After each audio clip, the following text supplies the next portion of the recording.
Today, I have decided to organize my bookshelf.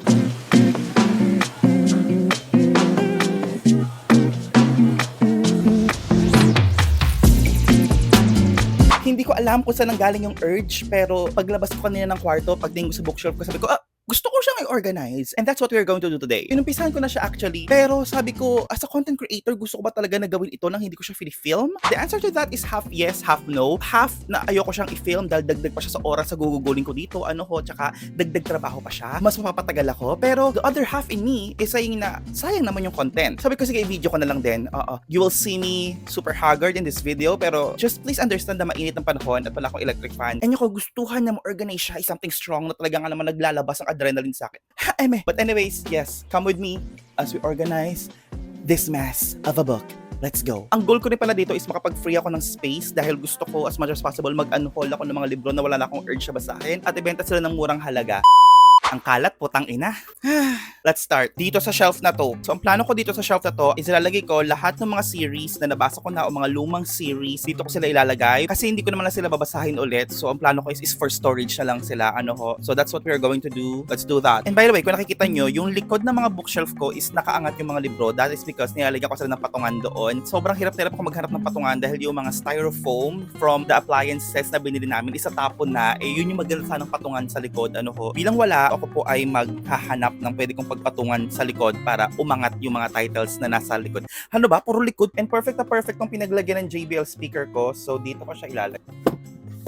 Siya ang mag-aangat ng mga nasa laylayan na libro sa likod. Pero kulang yung space dito, so hahanapan ko siya ng ilalagay dito. Yeah. And baka kunin ko na lang yung nandito kasi alam ko sakto. Ayun, parang lagayin siya ng tasa. Tasa talaga to na may laman pa, Mima. Pero dito siya naninirahan sa likod ng bookshelf dahil hindi naman namin siya ginagamit. Patungan na lang siya. Sakto ba? Sobrang taas. Kulang yung height. Kulang. Wait, parang pwede. Tapos lalagyan ko na lang siya ng libro na mataas para kahit paano magpantay pa rin sila. Let's do that.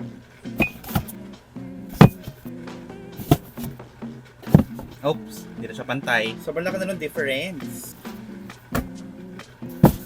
Oh, that's giving.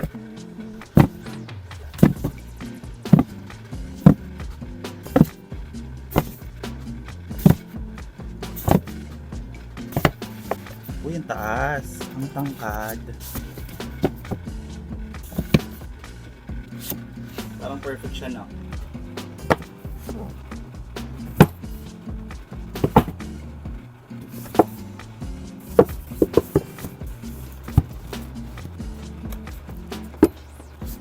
Okay, so we're done with the first bottom box and I can feel na bet ko yung pagkakaayos niya because these are the series na medyo nabasa ko na. Yung mga nasa likod, alam ko na hindi ko na muna sila babasahin. Itong mga nasa harap, may chance mabasa ko sila so easy access lang sila so maganda sila para sa akin. Now, on to the second box. Ang plano ko, more on my unread books yung mga nakalagay sa taas para mas madali ko silang matingnan or ma-access. Mas lahat ng mga dito sa baba is yung mga hindi ko priorities or mga nabasa ko na ganon.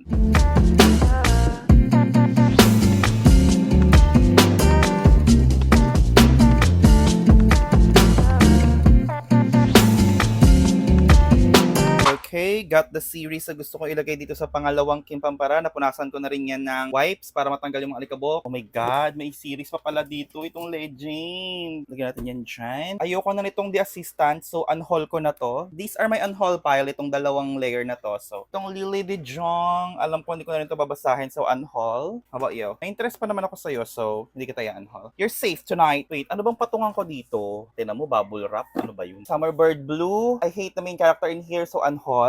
Isa pala sa technique ko is itong mga libro na alam ko na hindi ko rin babasahin at hindi ko mabibenta is ginagawa ko rin siyang patungan. Ang dami rin kasing mga nakalagay na kung anik-anik dito. So nagtimpla pala ako ng hot matcha. Hindi siya masarap para kung umiinom ng abo ng katol.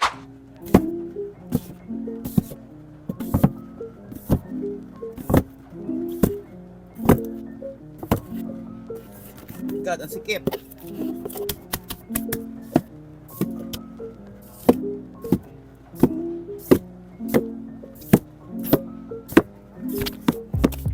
Done with the second box. I like it. Nakikita ko kung ano yung kulang ko. Kasi itong dalawa na to, mga mi, pag pumunta ako ng book sale or book fair, hindi ako makabili. Then hindi ko alam kung ano yung kulang ko sa kanila. So at least alam ko na. Sa Magnus Chase, ang kulang ko is book 3. Sa Kane Chronicles, ang kulang ko ay book 1. All good siya.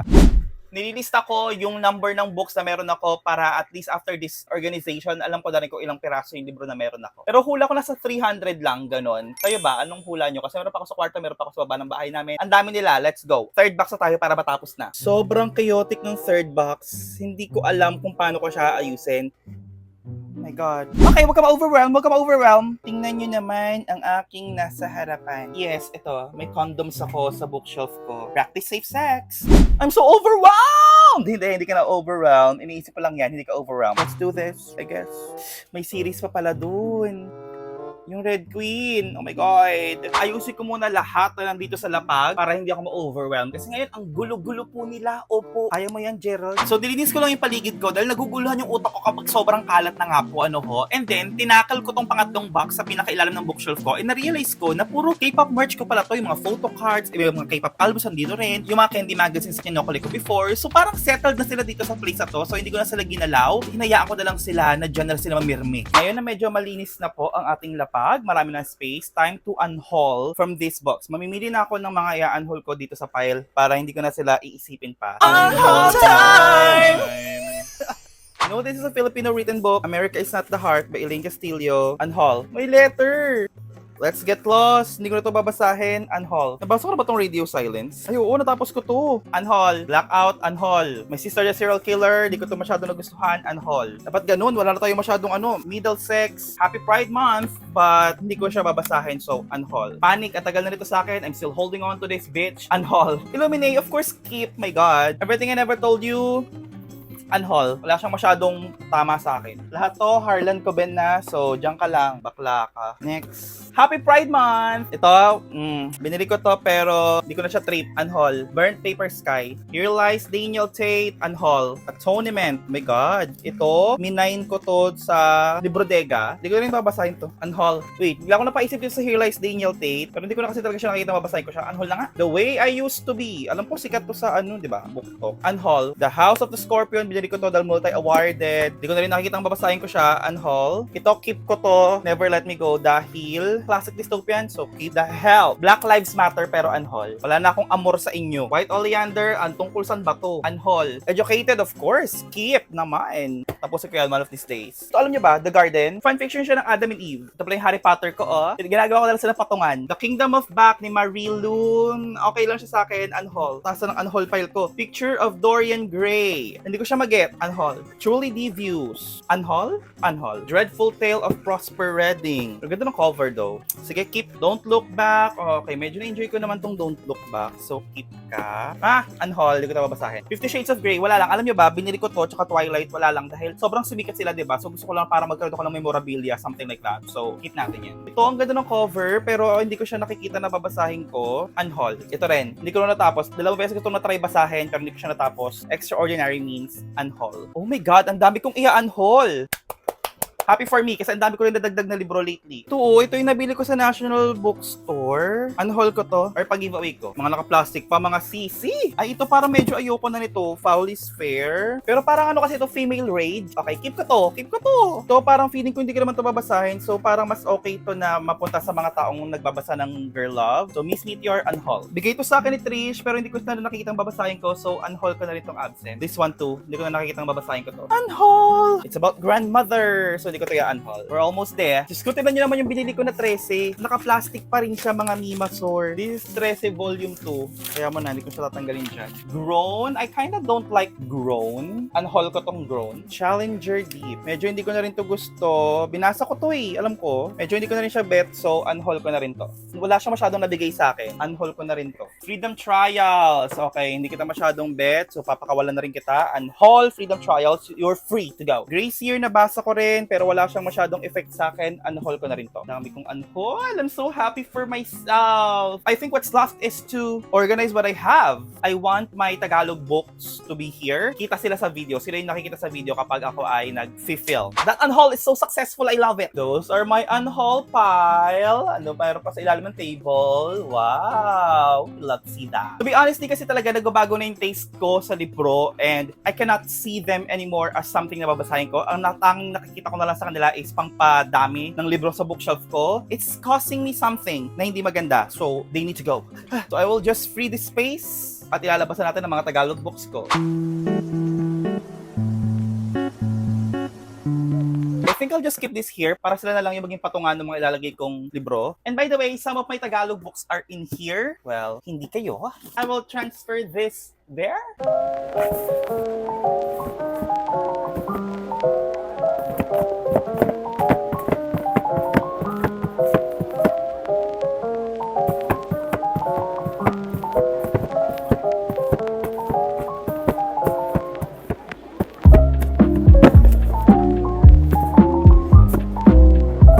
Unhaul ko rin pala to from the Tagalog pile. The Morning Rush Top 10. Jumper Cable Chronicles si Santa Anita because I don't like it. Onwards and Upwards, okay lang siya. And Miss Granny, unhaul.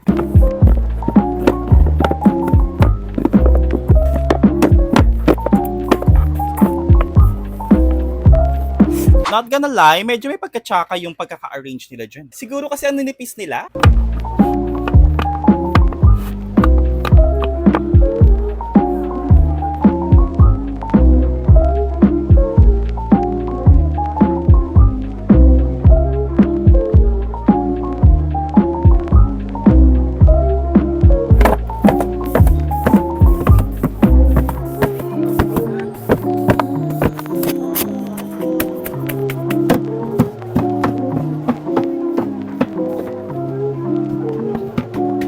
That is the BOTM box up in there. Kaya madali lang siyang ayusin. I love it. Hello mga Mima Corn. Andito tayo ngayon sa mga Tagalog books na meron ako. Ilalabas ko lang tong mga to at ilalagay ko sila doon sa isa pang bookshelf. Sino-check ko sila and parang hindi naman pala nila mapupuno yung dalawa. Let's go. Hakutin ko na to. Let's go. I-zoom in mo dito. Oh my God. No! Don't fall into me! From here, ilalagay ko sila here. Most of this ay galing sa Anvil Publishing. Yeah. Ah!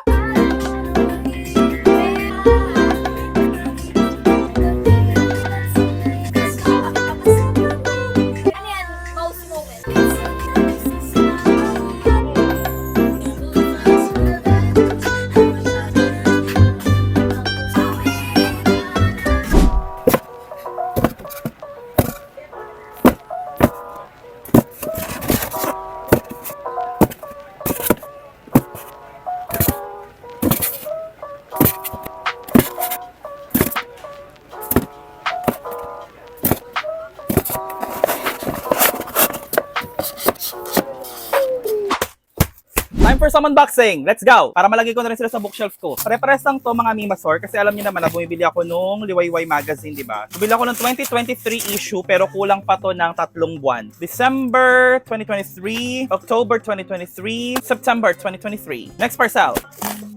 Sense ko na alam nyo ba na this is going to be a very tiring day today. Pupunta pa kami sa mga pinsan ko ngayon. Pero okay na yun para ma-feel ko naman na productive ako. Pero kaya nga rest day for you to rest. Pero mag-rest na lang kapag patay na. February 2023, March 2023, May 2023. Last parcel. Pero masaya rin ako dahil marami ako na unhaul. Kasi sa totoo lang, nagpapabigat na rin sila sa damdamin kapag masyadong marami tapos wala naman ako interest. Alam mo yung parang, what is this bookshelf? Is this really my shelf? Sabi mo ba na talaga sa iyo kung di mo na masyadong bet yung mga nalaman, di ba? June 2023, August 2023, July 2023. Tumalon siya! Buhay yung isda! So, January, April, and November ang kulang ko sa 2023 Liwayway King Carabas. That's it for the unboxing! Woo!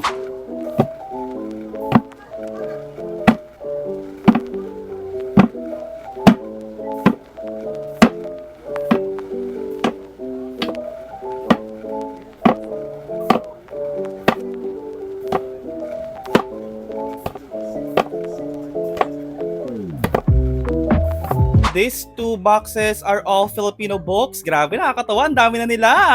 Okay, so for this 3rd box, naisip ko is lalagyan ko na lang siya ng combination of Asian literatures and my Tagalog books para kahit paano in theme pa rin, diba? Kasi meron akong mangilangan ng Japanese book. Meron din akong mangilan-gilan ditong mga books from Southeast Asia na galing sa Penguin Random House, Southeast Asia. Pagkasama-samahin ko na lang sila dito sa box na to para Asians unite! Yung mga Asians minsan racist din sa isa't isa. So, kahit man lang sa libro, mag-unite. Ha!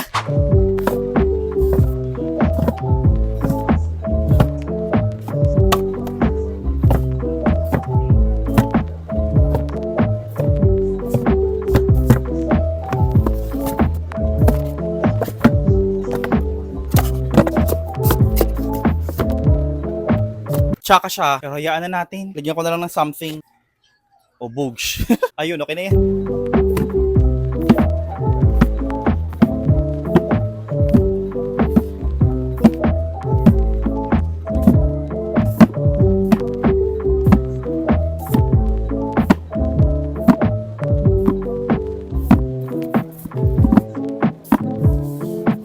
Hello, hello! Filipino written books, Asian, and Filipino written books. Grabe naman! Ang bilis nag-grow ng aking Filipino and Asian written Kimpampara titles. Dahil dati, alam ko, isang box lang sila. Pero ngayon, 3 box na sila na para bang sinasabi nila na mabuhay ang literaturang Pilipino at Asyano.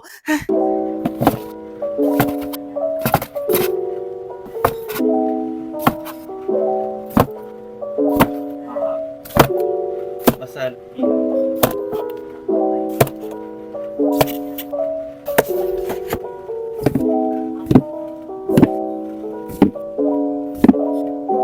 makapagod.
Oh my God, sobrang sakit.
Grabe ang kalat ng bahay. Ilalabas ko na yung bookshelf na naro-roll at ilalagay ko siya dito. Here we have... Tinanggal ko yung gulong para yung saksakan is andoon, may space pa rin. Sobrang perfection. So as you can see mga mimasor, ayan, nilagyan ko siya ng hook para hindi siya tumabingi. Ayun. Hello mga B!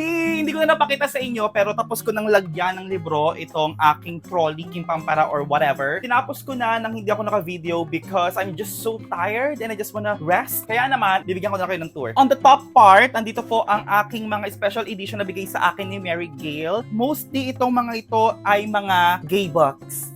On top ang kabaklaan. And also kasi sila yung mga plano kong basahin ngayong Pride Month. Kaya sila rin yun nandito para easy access po sila.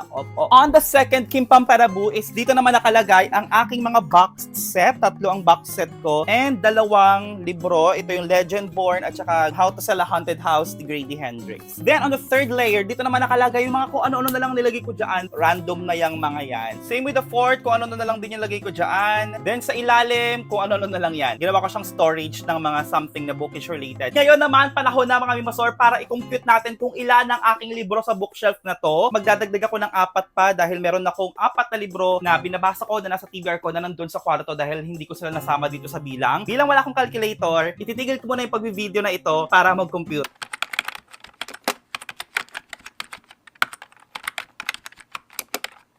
Lobat na yung mic mga Mimasor, but the total is in. Ang akin pong libro ay 451 books. I am halfway there para magkaroon ako ng library. Pero hindi ko alam kung kaya ko bang magkaroon ng 1,000 books in my pag-aari. Because itong 451 books, parang sobra-sobra na siya for me. Nahihirapan na akong i-arrange pa siya. Kasi yung bahay namin ngayon maliit lang. Pero kung lumaki siguro yung bahay namin at nagkaroon ako ng sarili kong kwarto, I can handle 1,000 books. Pero 451 is super enough for me and I'm so happy. Ang dami na pala nila. At hindi ko pala napakita sa inyo. Andito pala sa ilalim yung mga haul books ko. Ayan sila. Oh, ang dami nila. Ibebenta ko sila via live sa Instagram. Nagkaka-interacta na kami madalas sa Instagram. So doon ako magla-live. Pero kapag nakapagpahinga na ako, kasi alam niyo ba, ilang araw ko lang natapos tong bookshelf na to, pero hanggang ngayon pagod pa rin ako. But anyways, that is it for our bookshelf reorganization na may pagka-bookshelf tour, na may pag-haul, na may book haul, na lahat na nandito na Thank you for being with me in this journey. Sana nag-enjoy kayo, sana nagustuhan nyo. Ayun lang. From now on, mas magtutuunan ko na ng pansin yung mga librong idadagdag ko sa bookshelf ko. But anyways, thank you so much for watching. If you enjoyed, please give this a thumbs up. And don't forget to subscribe for more bookish content like this. And always remember to open that book and discover what magic is. See you again next time! Please like this video because it will really help the video. And comment because it will really help the video as well. Usok tayo sa comment section ha. Bye-bye! Who's to know what happens when the world ends? At least this is an okay bar for running into you. It's an awful house, and I wanted to get you out. I'm working on a plan right now.